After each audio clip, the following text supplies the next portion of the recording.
நாயோ பூனையோ நம்மளை கடிச்சதுன்னா இந்த ரெண்டு விஷயத்த பண்ணா நம்ம உயிருக்கு ரொம்ப ஆபத்து தான். எந்தெந்த விஷயங்கள் பண்ணலாம், எந்தெந்த விஷயங்கள் பண்ணக்கூடாது, வாங்க பார்க்கலாம்.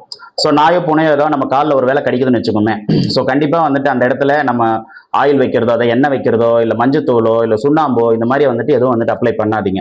இதெல்லாம் அப்ளை பண்ணால் அந்த இடத்துல ஒரு லேயர் மாதிரி வந்து ஃபார்ம் ஆகிடும். ஸோ டெஃபினட்டாக வந்துட்டு அந்த ராபிஸ் வைரஸ் வந்துட்டு இருந்துச்சுன்னா அது அப்படியே உள்ளே ஸ்டாக்னண்ட்டாக இருக்கிறதுக்கு மிக வாய்ப்புகள் அதிகம். ஸோ கண்டிப்பாக வந்துட்டு அந்த நாய்க்கு வந்துட்டு நம்ம வேக்சின் போட்டிருக்கோம், அதனால நம்ம வந்து கடிச்சவங்களுக்கு வந்துட்டு வேக்சின் போட தேவையில்லை அப்படின்னு வந்துட்டு ஒரு சிலர் வந்துட்டு அசால்ட்டாக விட்டுடுறாங்க.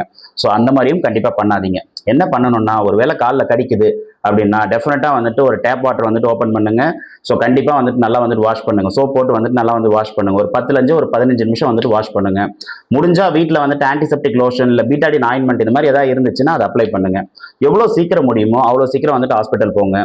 ஆன்டி ராபிஸ் வேக்சின் வந்துட்டு கண்டிப்பாக போட்டால் டெஃபினட்டாக சரியாயிடும். ஸோ ஆன்டி ராபிஸ் வேக்சினோ இல்லை காயம் ரொம்ப பெருசாக இருந்துச்சுன்னா ராபிஸ் இம்யூனோகுளோபுலினோ வந்துட்டு போடுவாங்க. இந்த மாதிரி போடுறதுனால வந்துட்டு ராபிஸ் வந்துட்டு வராது.